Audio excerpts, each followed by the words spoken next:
오늘 저희가 함께 들여다볼 자료는요, 한 청취자께서 보내주신 아주, 개인적이면서도 굉장히 강렬한 경험이 담긴 글입니다. 네.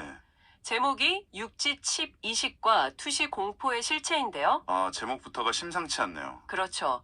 이 글은 한 개인이 어떻게 해서 자신의 몸에 최첨단 칩이 이식되었다고 믿게 되고 또 그 때문에 모든 사람이 자기 사생활을 꿰뚫어 보고 있다. 이런 믿음을 갖게 됐는지 그 과정을 아주 세밀하게 따라가는 기록입니다. 네, 맞습니다. 이게 단순히 그냥 이런 일이 있었다 하고 나열하는데 그치지가 않더라고요. 아, 그런가요? 네, 오히려 그 흩어져 있던 어떤 불안감, 설명할 수 없던 경험, 이런 점들이 기술이라는 하나의 선으로 딱 연결되는 거예요. 점들이 선으로. 그렇죠. 그러면서 하나의 거대한 그림, 그러니까 단단한 세계관으로 완성되는 과정을 보여주는, 뭐랄까 흥미로운 심리 보고서에 가깝습니다. 그렇군요. 그럼 오늘 저희는 이 글을 통해서 필작의 현실을 어떤 렌즈로 바라보고 또 해석하는지 그 과정을 한번 같이 따라가 보겠습니다. 좋습니다. 자, 그럼 그 세계관이 만들어지는 첫 단추, 모든 의혹의 시작점부터 한번 살펴보죠. 네, 필자는 이 모든 일의 계기가 트럼프 전 미국 대통령의 한 발언이었다고 딱 지목을 해요. 트럼프요? 네. 2030년쯤이면 육지 기술로 사람 피부 속까지 투시할 수 있게 될 거다. 이런 이야기였죠. 어떻게 보면 좀 황당하게 들릴 수도 있는 이야기인데, 그렇죠. 필자 글에 따르면 트럼프가 나는 몸매도 좋지 않은데 큰일이다. 뭐 이런 농담까지 했다고 하거든요. 네, 성 뉴스였을 텐데 필자에게는 이게 완전히 달랐던 겁니다. 그렇죠. 이건 마치 오랫동안 맞춰지지 않던 퍼즐의 그 마지막 조각을 찾은 것 같은 순간이었을 거예요. 아, 마지막 조각. 네. 그 전까지는 그냥, 아니, 왜 나한테만 이런 이상한 일들이 생기지 하면서 원인을 알 수 없는 불안에 시달렸다면, 네네. 이 발언을 듣는 순간, 육지 칩제문이었구나 하는 거대한 깨달음을 얻게 된 거죠. 하나의 키워드를 딱 얻게 된 셈이네요. 육지와 투시라는 구체적인 개념이 생기면서 맞습니다. 그동안 겪었던 모든 모호하고 기이한 경험들을 꿰어 맞출 수 있는 아주 강력한 설명의 틀이 생긴 거군요. 바로 그 지점입니다. 이건 뭐랄까, 머릿속에 투시라는 이름의 특수한 필터를 장착한 것과 같아요. 아, 필터요? 네. 일단 그 필터를 통해서 세상을 보기 시작하면 그냥 길에서 무심코 들려오는 대화도, 나를 스쳐 지나가는 사람들 눈빛도 예전과는 다르게 보이겠네요. 전혀 다르게 해석되기 시작하는 겁니다. 모든 것이 나를 향한 비밀스러운 신호, 감시의 증거, 이렇게 보이기 시작하는 거죠. 그렇군요. 그 필터가 일단 장착되고 나니까 과거의 기억까지도 그 틀에 맞춰서 다시 조립되기 시작했겠어요. 당연하죠. 필자는 이 칩이 이식된 시점까지도 특정하고 있는데 그 기억이 과거 지방의 한 병원에 입원했을 때로 거슬러 올라가더라고요. 네. 특정 장소나 사건이 그 의심의 그라운드 제로가 되는 과정이죠. 그라운드 제로. 특히 병원이라는 공간이 그렇잖아요. 내 몸에 대한 통제권이 타인, 그러니까 의료진에게 넘어가는 곳이니까요. 아, 맞아요. 주사나 수술 같은 게 있으니까. 그렇죠. 직접적인 의료 행위가 이루어지기 때문에 내 몸에 뭔가가 이식되었다는 생각이 뿌리내리기에 아주 적합한 배경이 되는 겁니다. 하긴 그렇겠네요. 필자도 그 병원에서 퇴원한 이후부터 이상한 현상들이 훨씬 심해졌다고 믿고 있고요. 네. 그리고 그 믿음을 확신으로 바꿔준 아주 결정적인 경험이 등장합니다. 그 아주머니 이야기요? 네, 맞습니다. 어느 추운 겨울날 필자가 집으로 가고 있었는데 뒤에서 한 아주머니가 이렇게 말했다는 거예요. 저 여자 좀 봐. 춥지도 않나? 왜 저러고 다녀? 사실, 일상에서 누구나 겪을 수 있는 일이잖아요. 어쩌면 좀 무례하고 불쾌한 참견일 수도 있고요. 그렇죠. 대부분은 그냥 이상한 사람이네 하고 잊어버릴 만한 일이거든요. 네네. 필자도 처음에는 그냥 그렇게 넘겼다고 해요. 그런데 투시라는 필터를 장착한 후에 이 기억을 다시 꺼내보니까 이게 완전히 다른 의미가 된 거예요. 어떻게 말이죠? 왜 저러고 다녀? 라는 말이 그냥 겉모습에 대한 평가가 아니라 마치 자신의 옷 속, 더 나아가서는 자기의 경제 사정이나 속마음까지 다 꿰뚫어보고 하는 말처럼 들리기 시작한 거죠. 집에 옷이 없나? 이런 뉘앙스로. 네, 바로 그거예요. 바로 그게 이제 확증 편향이 작동하는 방식입니다. 확증 편향이요. 네. 자신의 가설, 그러니까 나는 투시당하고 있다는 그 믿음을 뒷받침하는 증거는 아주 사소한 거라도 민감하게 포착해서 채택하고요. 네. 그에 반하는 정보는 무시하거나 아니면 다른 식으로 해석해버리는 거죠. 입증하는 첫 번째 증거가 된 거네요. 그렇죠. 실증적 증거로 딱 기록된 셈입니다.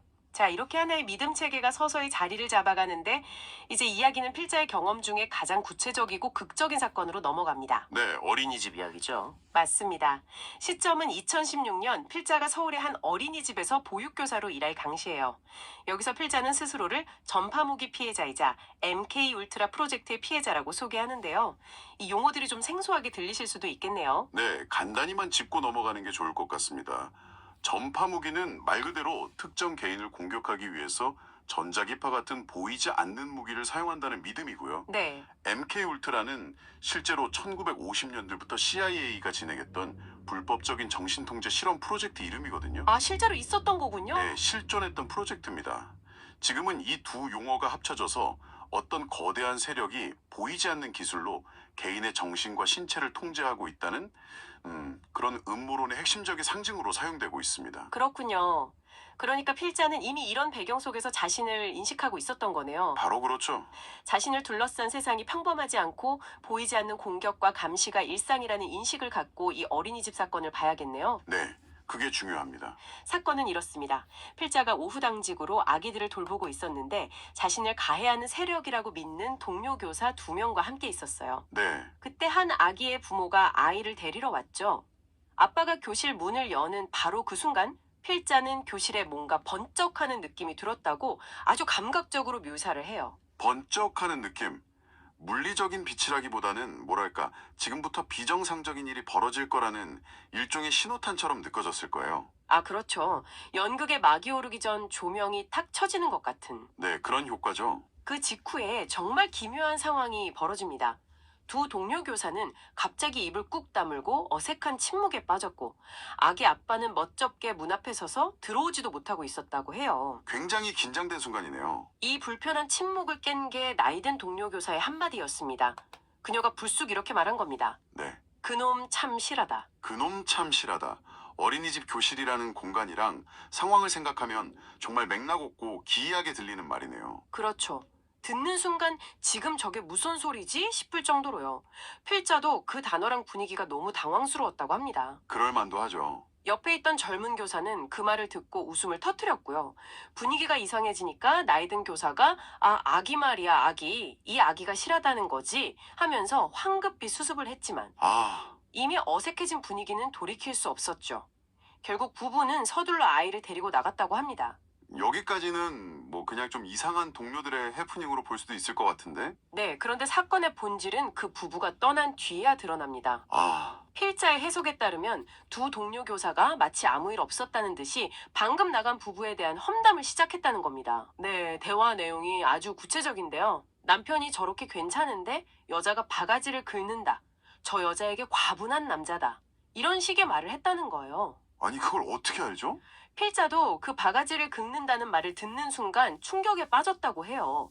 아니, 저 사람들은 어떻게 저 부부의 사적인 가정사를 저렇게 잘 알고 있지? 이 질문에 대한 답은 하나밖에 없었죠. 바로 투시네요. 그렇죠. 그들이 부부의 집안, 그들의 사생활을 꿰뚫어 보고 있다는 명백한 증거로 받아들여진 겁니다. 와, 그리고 이 깨달음은 조금 전에 그 미스터리를 단번에 풀어주는 열쇠가 되는 거고요. 맞습니다.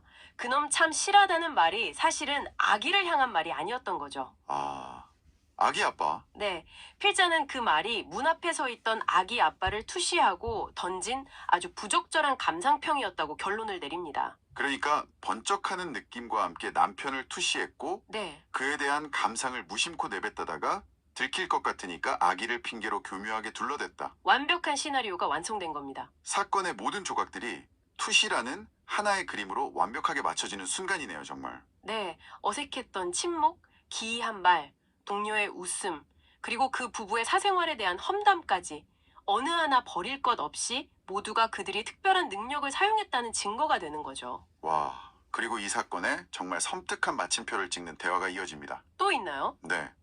이 모든 험담이 끝난 후에 젊은 교사가 필자를 쓱 보면서 툭 던지도 물었다는 거예요. 뭐 이상한 거 본 거 없지? 와, 이건 거의 확인 사살인데요. 그렇죠. 너도 우리가 한 일을 눈치챘니? 이렇게 확인하는 것처럼 들렸을 것 같아요. 그리고 그 질문에 대한 나이든 교사의 대답이 또 쐐기를 박습니다. 네. 옆에서 젊은 교사를 툭 치면서 이렇게 말했다고 하죠. 그런 거 못 봐. 우리만. 그러면서 말을 흐렸다는 겁니다. 우리만? 네. 이 불완전한 문장, 우리만이라는 말이 필자에게는 그 어떤 명확한 문장보다 더 강력한 메시지로 다가왔을 겁니다. 우리만 볼 수 있다 혹은 우리만 할 수 있다 이런 의미로 해석될 수밖에 없었겠네요. 그렇죠.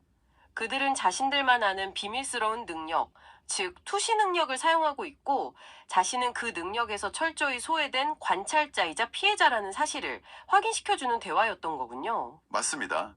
이 어린이집에서의 경험은 필자의 믿음 체계에 아주 단단한 기둥을 세워준 사건이 되는 거죠. 아, 이전까지는 좀 막연한 의심, 간접적인 증거들이었다면 이제는 눈앞에서 벌어진 구체적이고 명백한 사건을 확보하게 된 거니까요. 자, 그렇다면 이 모든 경험이 필자를 어떤 결론으로 이끌었을까요?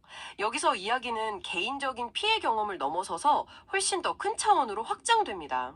네. 개인의 경험을 사회 전체의 현상으로 일반화하는 단계로 나아가는 거죠. 어떻게 말인가요? 아니, 어린이집 동료 교사들처럼 평범해 보이는 사람들이 어떻게 그렇게 쉽게 타인의 사생활을 꿰뚫어 볼 수 있었을까? 그게 의문이군요. 그렇죠.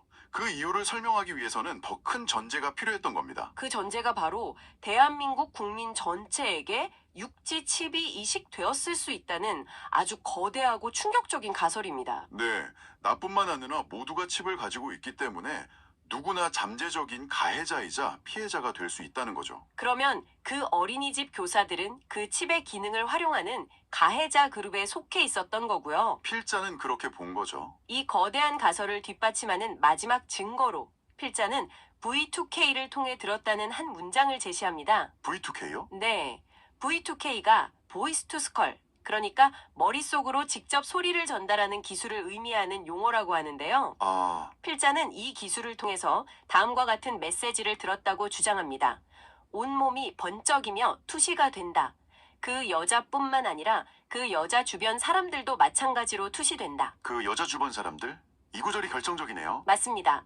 투시가 자신 한 사람에게 국한된 게 아니라 불특정 다수에게 적용되는 보편적인 현상이다. 나는 확신을 이 메시지를 통해 얻게 된 거군요. 네, 필자에게 이 메시지는 모든 의문에 대한 최종적인 답변이자 자신의 이론을 완성하는 마지막 퍼즐 조각이 된 셈입니다. 와, 트럼프의 예언으로 시작해서 병원에서의 의심, 길거리에서의 증거, 어린이집에서의 목격,